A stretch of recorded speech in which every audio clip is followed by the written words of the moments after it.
Acho bom reler, não, o novo parágrafo de ontem. Senão fica difícil pegar a conexão.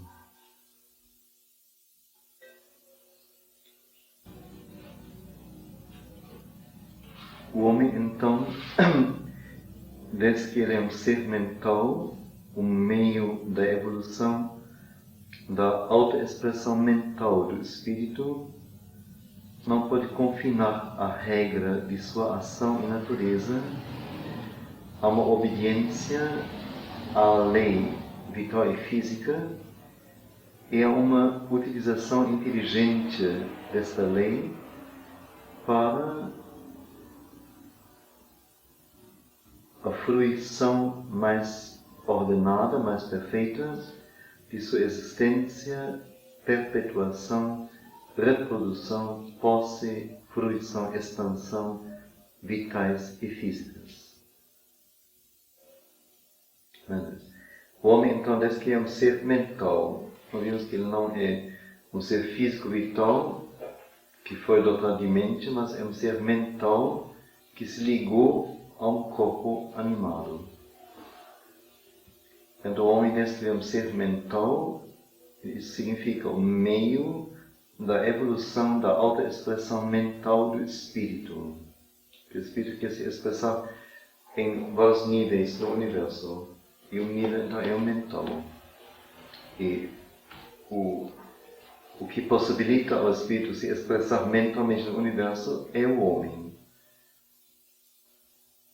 Então, o homem é um meio da evolução, quer dizer, da gradativa, progressiva autoexpressão mental do espírito.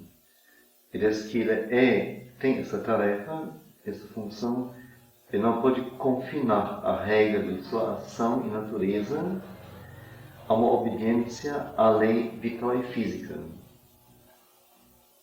Que se a essência da existência dele é testemunhar e manifestar o espírito no nível mental, então ele não pode se submeter à lei física e à lei vital. E nem poderia usar sua inteligência e sua energia mental apenas para uma utilização inteligente desta lei física vital para a fruição maior, mais ordenada e mais perfeita de sua existência, perpetuação, reprodução, posse, fruição, expansão física e vital. Há uma lei mais alta de ser e natureza mental que necessariamente ele tem que perceber e tem que procurar impô-la, esta lei mais alta, sobre sua vida e sua ação. Há uma lei mais alta de ser e natureza mental que necessariamente ele tem que perceber, ou tem que se tornar consciente e procurar impô-la em sua vida e sua ação. Primeiramente, ele é com uma total predominância governado pelas necessidades da vida e pelo movimento das energias da vida. E é aplicando sua energia mental a tais movimentos e necessidades e ao mundo à sua volta que ele faz o primeiro desenvolvimento de seus poderes de conhecimento e vontade e treina os rudes impulsos vitais e físicos que o levam para o caminho de sua evolução emocional, estética e moral. Então, primeiro, o homem é completamente e predominantemente governado pelas necessidades da vida e pelo movimento das energias da vida. Então, se pensa no bebê, é totalmente dominado pelas necessidades da vida.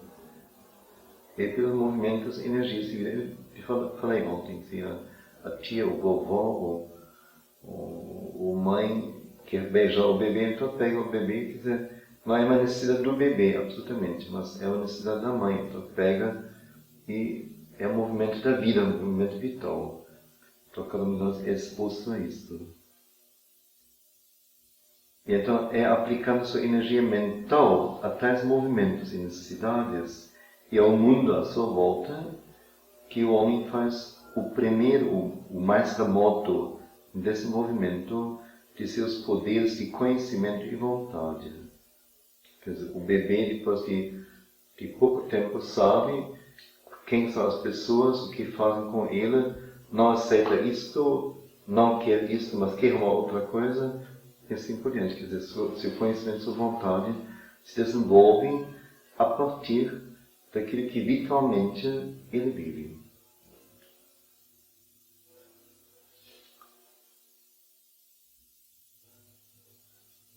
E assim ele treina os rudes impulsos que o levam no caminho de sua evolução emocional, estética e moral.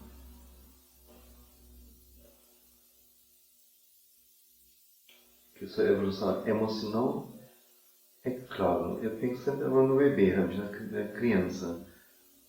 Quer dizer, ela vai querer uma coisa, não vai querer outra coisa emocionalmente, quer dizer, afeto, ou vai protestar emocionalmente quando uma coisa não está certa para ela.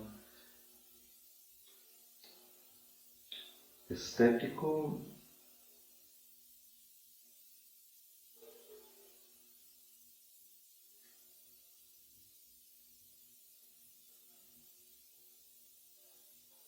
não sei, até que ponto tem no bebê, na criança, impulsos estéticos.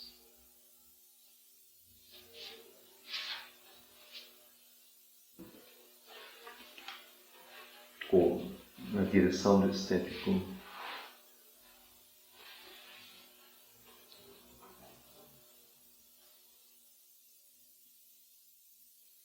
Bom, deve ter, ou tem, porque eu tenho pouca experiência com crianças pequenas, mas eles tentam, com os materiais que eles têm, uma certa ordenação, que não é nossa ordem, que não corresponde a uma perfeita ordem ou a um lógico distinguir as coisas e separar por tipos assim, mas que ele tem um prazer em colocar as coisas num monte ou espalhar as coisas, ou quer dizer, fazer movimentos com isso, e tem prazer simplesmente nesta ordenação, ele tem, com certeza. Ou prazer em cores, ou aversão a cores, quer dizer, tem uma distinção elementar estética, mas é a preferência, uma escolha.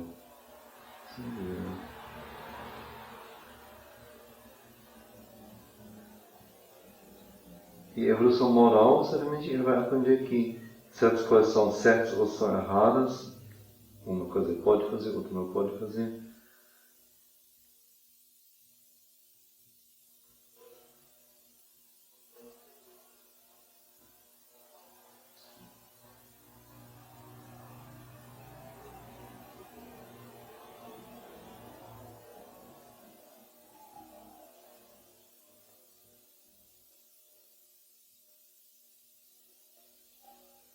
Mas tento ver, vamos dizer, também se diz a um cachorro que ele pode fazer, que não pode fazer.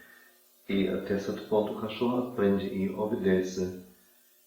Mas no caso da criança é uma outra coisa ainda, porque aí tem a energia mental justamente que começa então a se formular, começa a assumir a tarefa.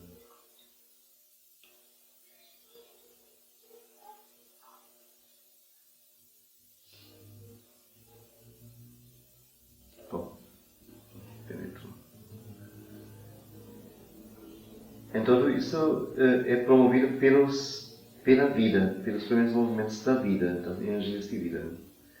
Mas sempre há um certo obscuro elemento nele, obscuro quer dizer oculto elemento nele, que tem prazer na ação das energias mentais por sua própria causa, que sem nenhuma utilidade, nenhuma aprendizagem pragmática.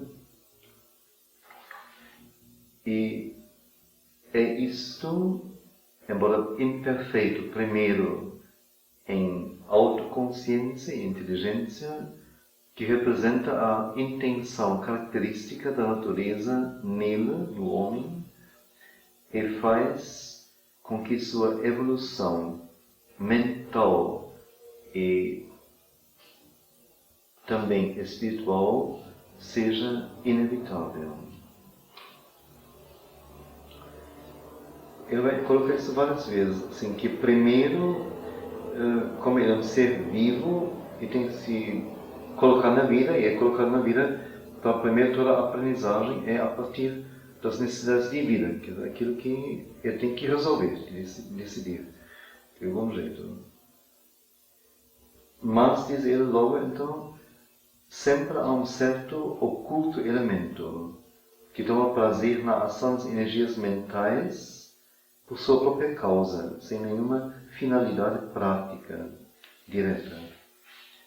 E é isto, embora imperfeito, primeiro em autoconsciência e inteligência, quer dizer, a criança não sabe isto e não percebe, e assim não consegue, vamos dizer, fazer um trabalho nesse sentido, consciente com isso, porque não percebe. Como a maioria de nós também não percebe, absolutamente. E, no entanto, é isto que representa a intenção característica da natureza nele e faz com que sua evolução mental e possivelmente também espiritual seja inevitável.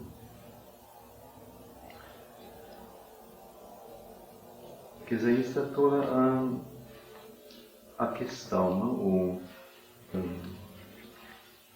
Quer dizer, há em nós está tudo presente e os impulsos existem e os movimentos existem, mas a gente não sabe ler isso e não sabe se autodeterminar, não sabe avaliar.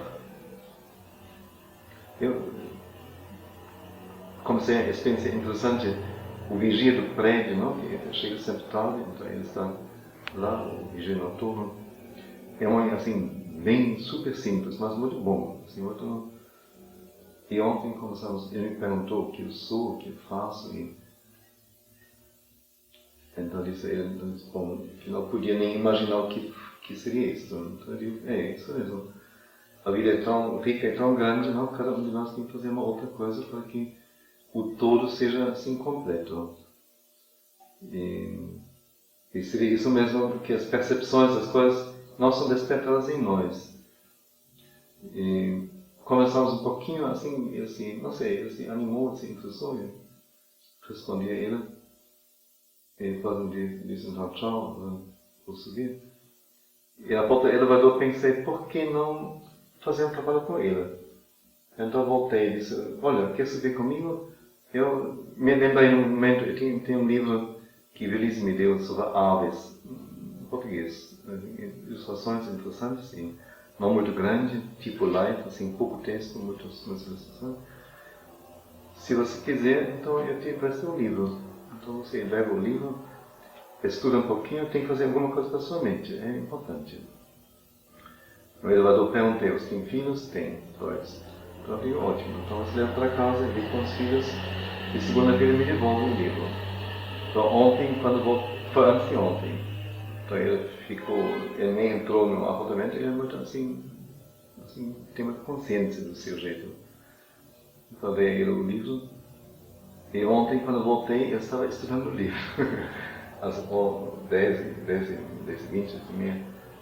Então, parece que ele sabe ler, não disse, olha, essa ave aqui tem 2 metros de extensão de asas, e cada 2 anos só bota um ovo, só um ovo, cada 2 anos. Eu digo, olha, que ave é esta? É o albatros. Então, começamos um pouco... Então alguma coisa começou, não? Então, da minha lado ele continua, não? Quando ele ontem já queria devolver o livro, quer dizer, ele é muito consciente. Então eu disse, não, Fica com o livro até segunda-feira e domingo, sábado, domingo, sua família pode ver o livro e tipo a segunda-feira você me devolve. Então já vou preparar um outro livro para segunda-feira e ele vai levar também. Aí não sei até onde a coisa vai. No mínimo tem alguma coisa ocorrendo na cabeça dele. Então isso que eu digo, isso está tudo aí, mas ninguém sabe, ninguém utiliza, ninguém afirma, ninguém chama isso de evocação. Ninguém.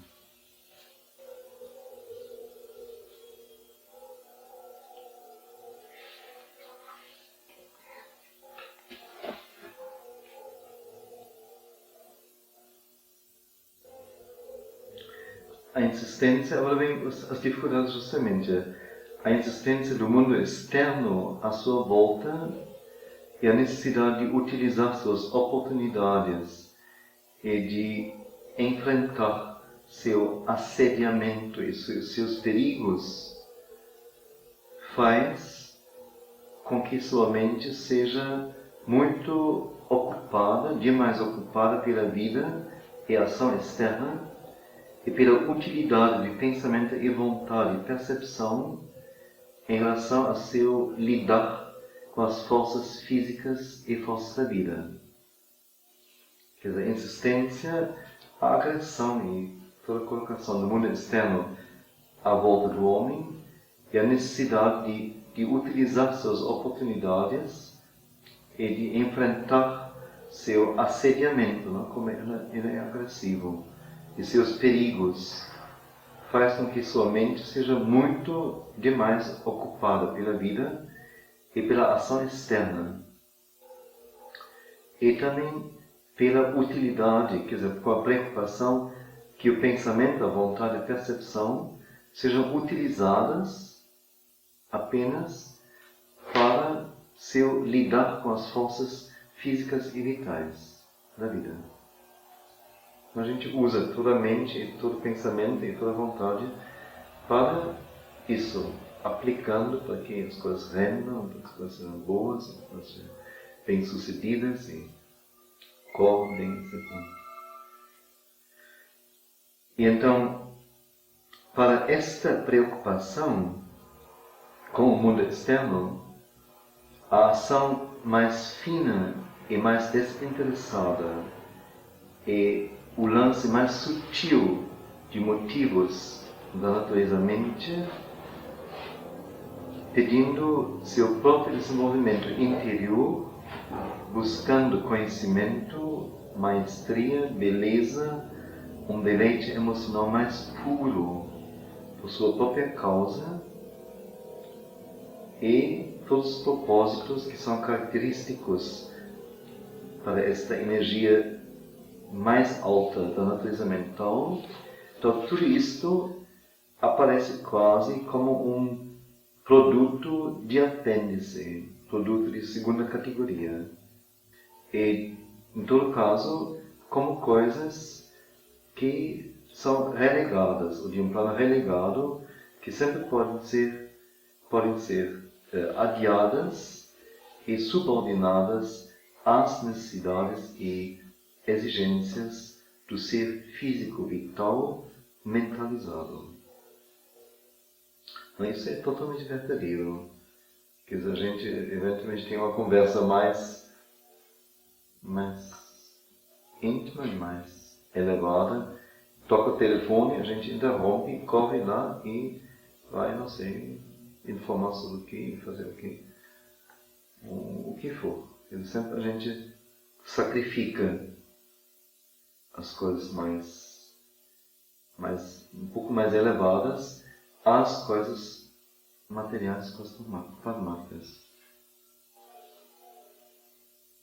Por exemplo, nosso afinal, que aqui ocorre agora que não se mais corre para o telefone a qualquer hora, mas seja uma leitura ocorrer assim dentro de seu ritmo, é um esforço nesse sentido contrário, não é? É um optar por construir alguma coisa diferente, mais alta.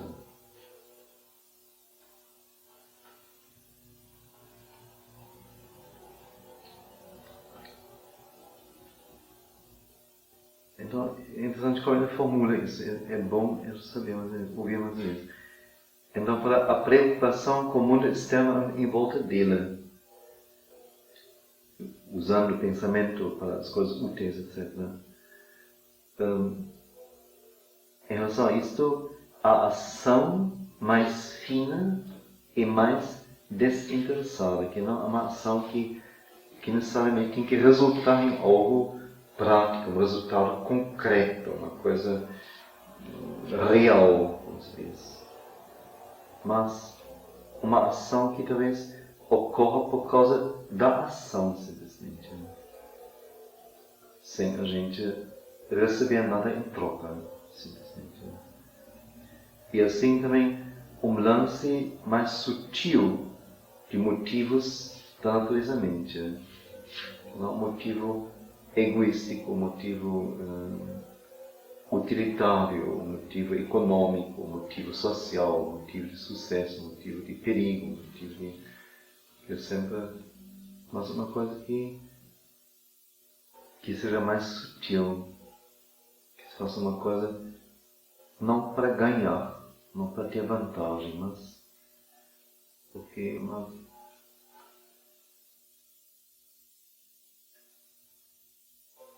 tem que se criar um espaço para que alguma coisa possa existir que é de validez para todo mundo, alguma coisa nesse sentido.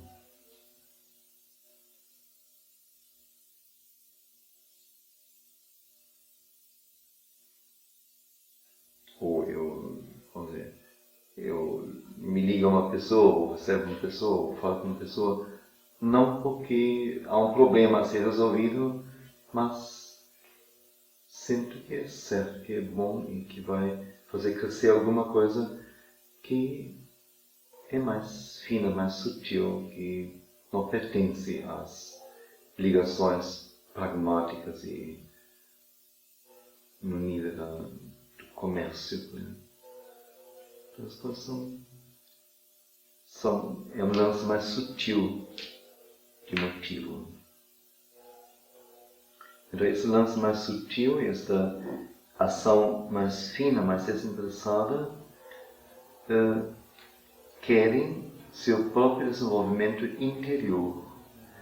Procuram conhecimento, maestria, beleza, um deleite emocional mais puro, por sua própria causa, sem nenhuma recompensa.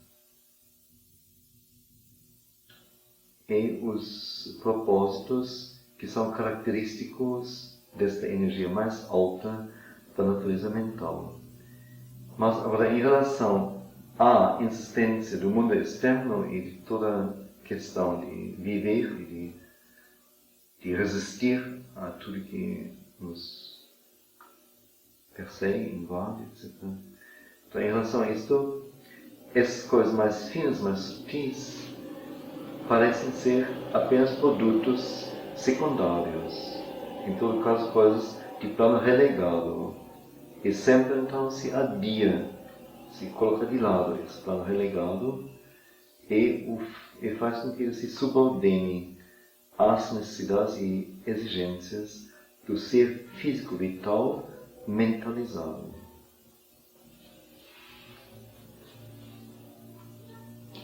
Mas a mente mais fina e mais desenvolvida na humanidade sempre se voltou em direção a um ver a si oposto. Então, a mente mais fina e mais desenvolvida na humanidade sempre se voltou para um ver a si mesmo, um ver o si oposto. Estava inclinada, ou está inclinada, a olhar justamente isto, essas coisas mais sutis, mais finas, como o elemento mais característico e mais valioso do nosso ser, e sempre se mostrou pronta, esta mente mais fina, mais desenvolvida, sempre se mostrou pronta para sacrificar muito e algumas vezes tudo a ser chamados ao seu mandato imperativo.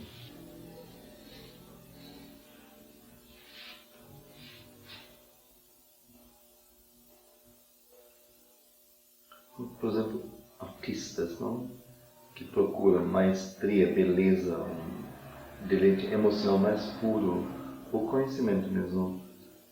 Por exemplo, muitos deles vivem em condições materiais modestas ou miseráveis mesmo, mas simplesmente porque não deram a energia necessária a isso, para conquistar seu espaço em meio ao ego da humanidade. Nós preferiam dedicar sua energia a outras coisas. É bem isso, que sacrificaram muito ou tudo mesmo a esta mente mais fina, em questão de serem bem acomodados. Ou aí monge, ou yogi, já é um outro nível, mas é o mesmo movimento.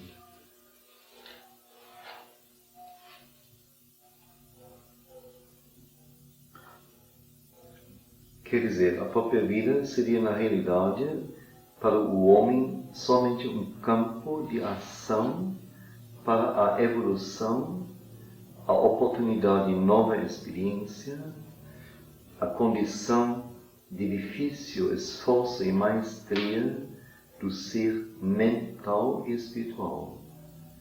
Então a própria vida não seria um fim em si, viver bem, ter prazer em viver, e ter muita coisa, e ter muito filho, e ter muita alegria, e muito não sei o quê. Não. A própria vida seria apenas um campo de ação para a evolução, a oportunidade de nova experiência, a condição de difícil esforço e maestria do ser mental e espiritual. O que importa então é ser mental e ser espiritual. E o resto apenas é um cenário, um campo de ação. Quais então serão as linhas desta energia mental mais alta e como elas afetarão e como serão afetadas pelas linhas do karma vital e físico? A questão.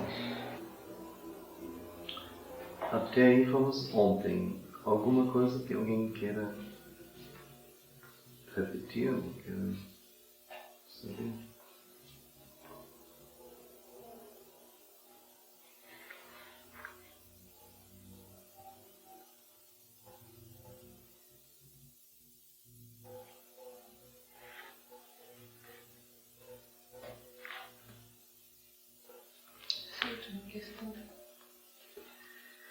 Ele pergunta, então, já que se vê os dois tipos de energia mental que apenas pega a vida e trabalha a vida, e tem como fim a própria vida, e a outra energia mental que vê na vida apenas um campo de ação para evoluir o ser mental e espiritual.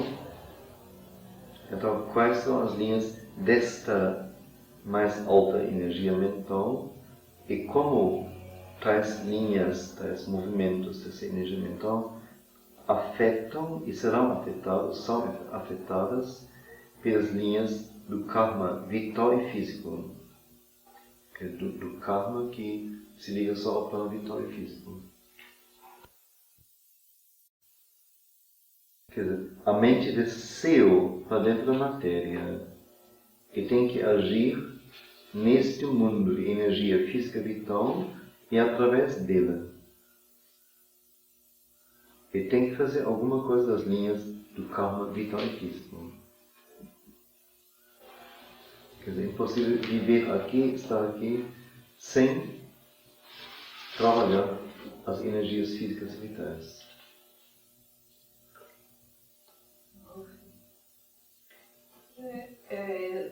Observando assim que a afirmação do valor da mente, né, que se faz aí. E assim como ele não cita o psíquico, né? A afirmação sendo o valor da mente, a mente mais ligada à alma, né? Ele não menciona assim, a psíquica. Mas ele falou da alma, não é? Sim, falou da alma. No começo, mente e alma, não é? Esse da mente ligada à alma, né? Uhum. E não menciona o psíquico. A colocação convém é outra, não é?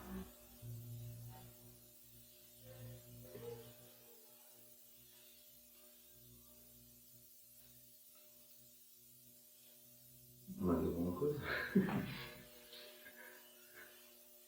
Bom, agora vem assim um começo maravilhoso, mas depois fica bastante complicado. Assim.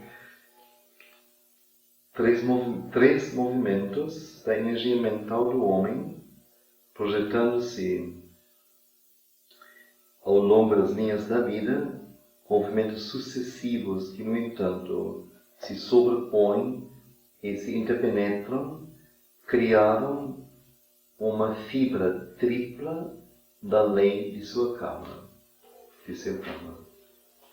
Três movimentos da energia mental do homem, projetando-se ao longo das linhas da vida, movimentos sucessivos que, no entanto, se sobrepõem e se interpenetram, criaram uma fibra tripla da lei de seu karma. Quer dizer, a nossa lei é tecida por três fios principais, que, no entanto, se entretecem e se unem. Então, o primeiro movimento de energia mental é aquele primário, óbvio, universal, predominante em seus começos, em que sua mente se sujeita e se adapta à lei da vida na matéria, a fim de fazer o mais possível da existência terrestre para seu próprio prazer e proveito, sem nenhuma outra modificação ou correção de suas linhas pré-existentes, a não ser aquela que está envolvida no próprio impacto da inteligência humana, da inteligência, vontade, emoção e estesis, qualidade estética humana. Mas o primeiro movimento da energia mental do homem, que se projeta ao longo das linhas da vida, o primeiro movimento é aquele, e este é primário, óbvio, universal, predominante em seus começos. Quer dizer, não há como escapar disso. Tem que ser assim, cada um tem que passar por isso. Então, o primeiro movimento da energia mental do homem é aquele em que sua mente se sujeita à lei da matéria, da vida na matéria, e se adapta a tal lei, a fim de fazer o melhor da existência terrestre para seu próprio prazer e proveito, sem nenhuma outra modificação ou correção. Quer dizer, primeiro a mente só procura como aproveitar as coisas que existem, como evitar coisas desagradáveis, como criar condições para sensações, experiências agradáveis, prazeres, etc. Isso é a primeira coisa que já a criança efetua mentalmente.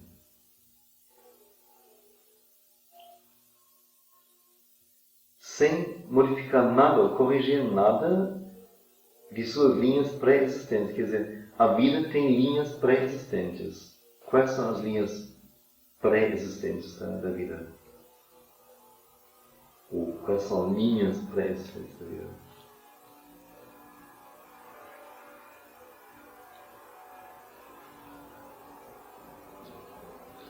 Linhas de desenvolvimento, né?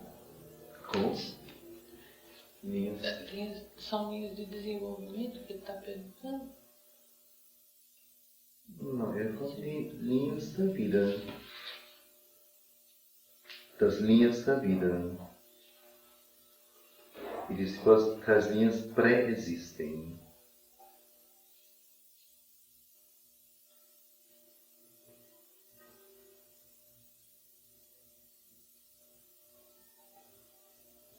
Ao menos são coisas bem primárias, não? Nascimento. Como? Em relação ao nascimento, ao auge, diminuição. O próprio nascimento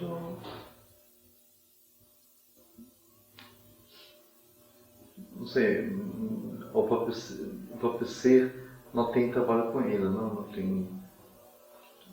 Mas eu penso que questão de, por exemplo, de alimentação, ou questão de necessariamente viver com outros, de se relacionar com outras pessoas, ou necessidade de ter um espaço, de estar numa casa ou um espaço, a necessidade de se vestir, que é uma linha para nós assim óbvia.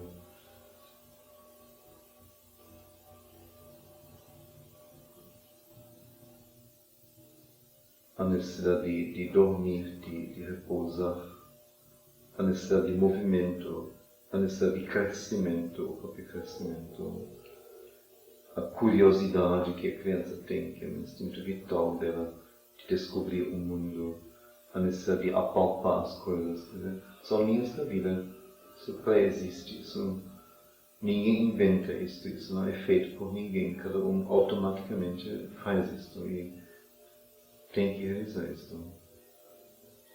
Então ele diz, a mente não faz neste primeiro estágio nenhuma outra modificação, correção das linhas pré-existentes da vida, a não ser aquela que é envolvida ou que resulta do próprio impacto da inteligência, vontade, emoção e qualidade estética humanas, do ser humano. Quer dizer, o animal como que percebe a coisa obscuramente, o que faz bem, o que não faz bem, mas não sabe reproduzir as ocasiões, não sabe atrair as coisas, não sabe afastar as coisas de si, mas fica dependente das circunstâncias sempre. Ora, a inteligência humana sabe, percebe, isso me é agradável, isso não me é agradável. Então já a criança assim procura o peito da mãe, ou tudo mais, quer dizer, e faz toda eventualmente uma chantagem emocional já assim, de início, para conseguir aquilo que é agradável dela. É a mente que começa a trabalhar. Então, não tem nenhuma, como eu disse, modificação, correção, quer dizer, não tem uma mente que observa, se pergunta se isso é necessário, se isso é bom, se precisa ser nesse ritmo ou o que for, mas apenas a necessidade e o seguir como animal a necessidade. Só que a inteligência percebe e realça, acentua, aumenta o valor das coisas, individualmente.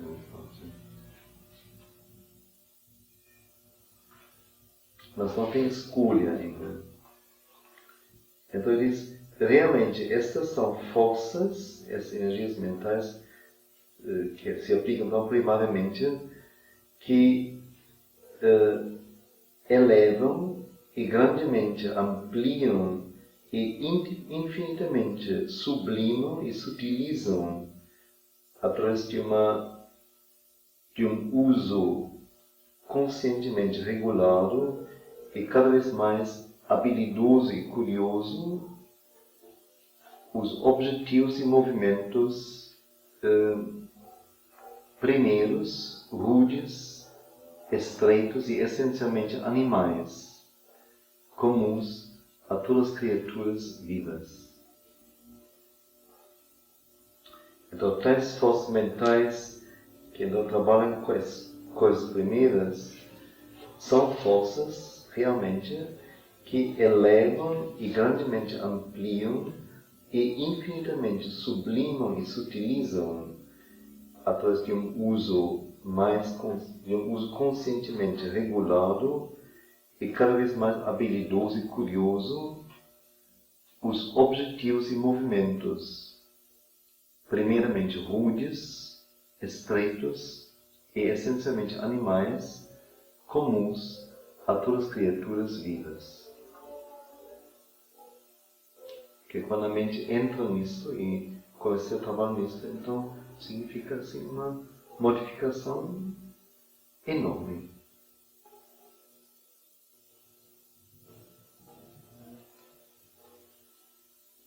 E este elemento da existência vital mentalizada, então esse é o termo que ele usa já pela segunda vez.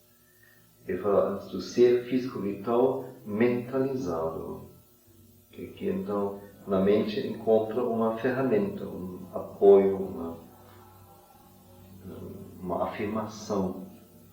Agora ele diz, este elemento da existência vital mentalizada, estas linhas de seu movimento que fazem o estofo sólido, cinzento, capital da vida do homem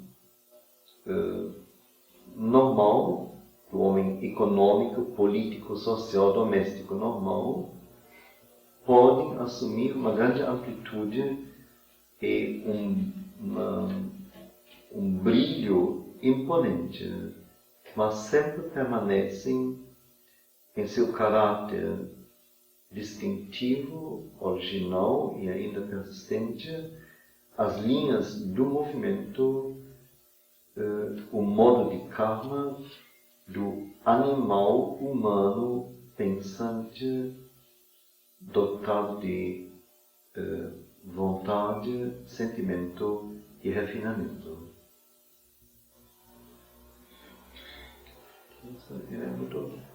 Embora tudo seja muito complexo o que ele fala aqui, fica coisas mais complexas ainda, mas ele é muito claro, não? Muito decidido. Não?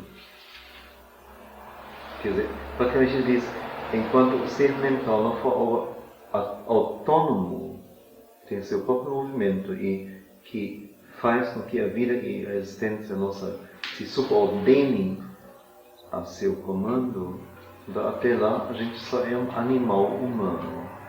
Pode pensar, é na mente, é mentalizado, que organiza tudo, mas não deixa a mente realmente, em sua própria natureza mais alta, reger. Podemos dizer que a humanidade amplamente ainda é um grupo de animais humanos. Sem dúvida alguma. Mas logo ele diz, isto não para ser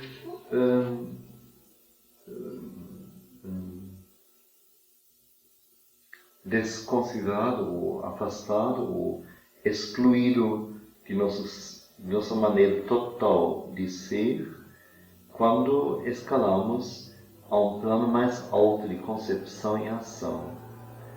Mas isto é somente uma pequena parte da possibilidade humana. E se isso é considerado como a preocupação principal ou como a lei mais imperativa do ser humano, então realmente é algo que o limita e o degrada.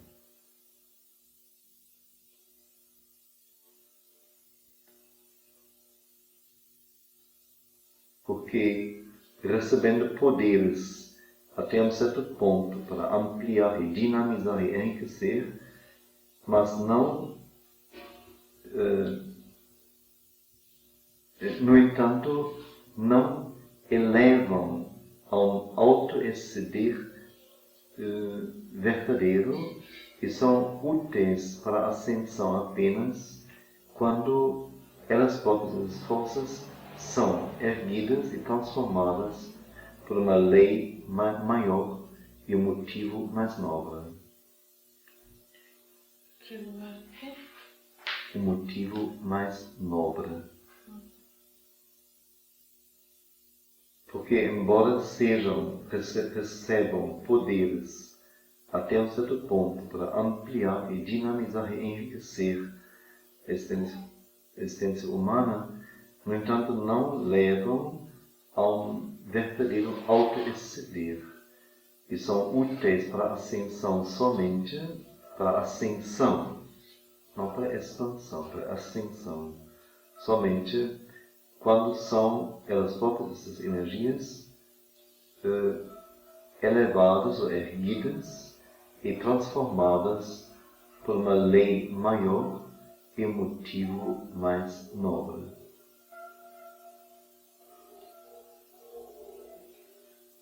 Então, o momento dessa energia primária ainda pode ser uma ação mental muito poderosa. Pode envolver muita aplicação de inteligência e poder de vontade e percepção estética e doação de força emocional. Mas o retorno que tal energia procura é sucesso e fruição e posse e satisfação vitais. A mente, sem dúvida,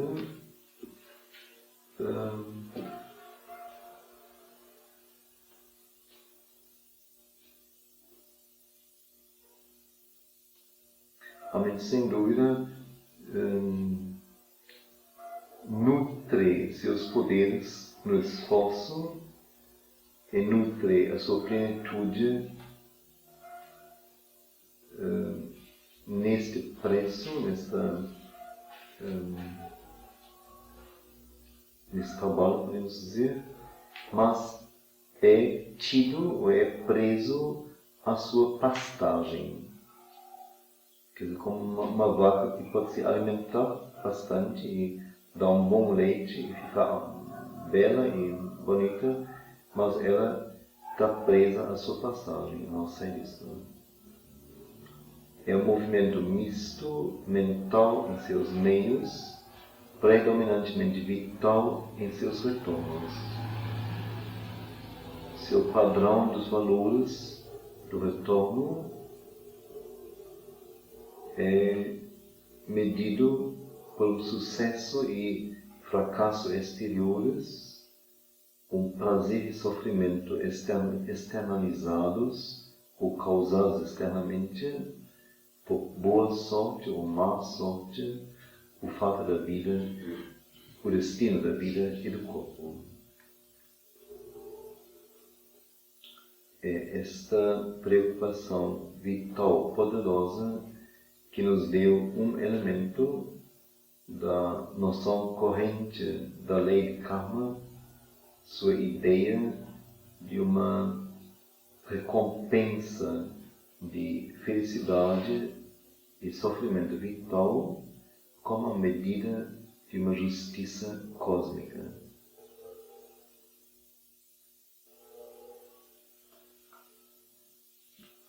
Quer dizer, assim, resumindo,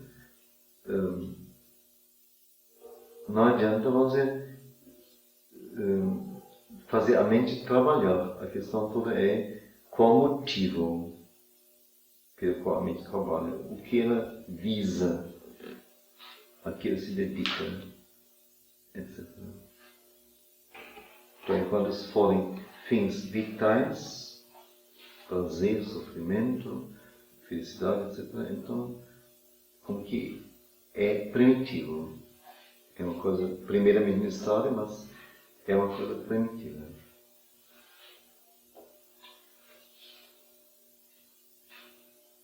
Bom, acho que chegou. Deu a continuação que você esperou?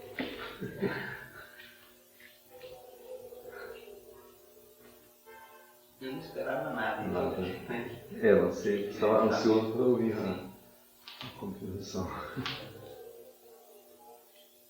A vida só começou com que a enumeração das três linhas básicas, né?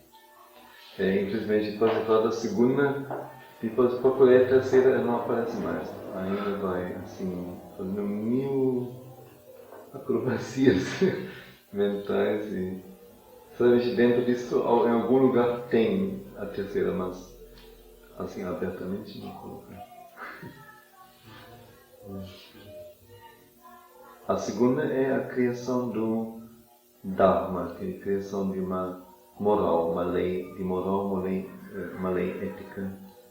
Então não apenas utiliza as energias de vida como são e procura aproveitá-las da melhor maneira, mas estabelece uma regra mental, uma lei mental e subordena a vida a isso.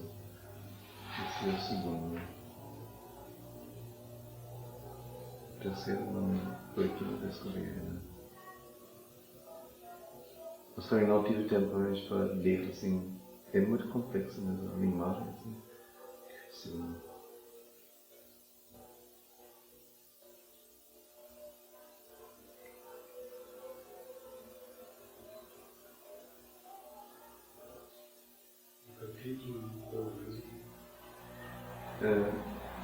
Natureza, mente e karma. Mind, nature e karma.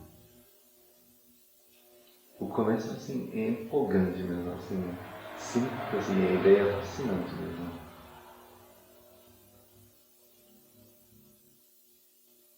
Para o nosso nível mental, não? Depois, nosso nível não basta.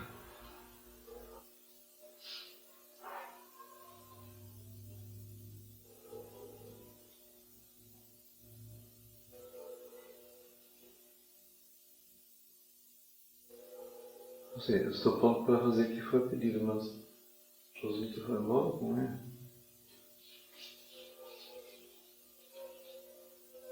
Fica meio assim, esquisito. Não, eu digo por causa dela, mas eu acho que o Deus deveria estar presente, não?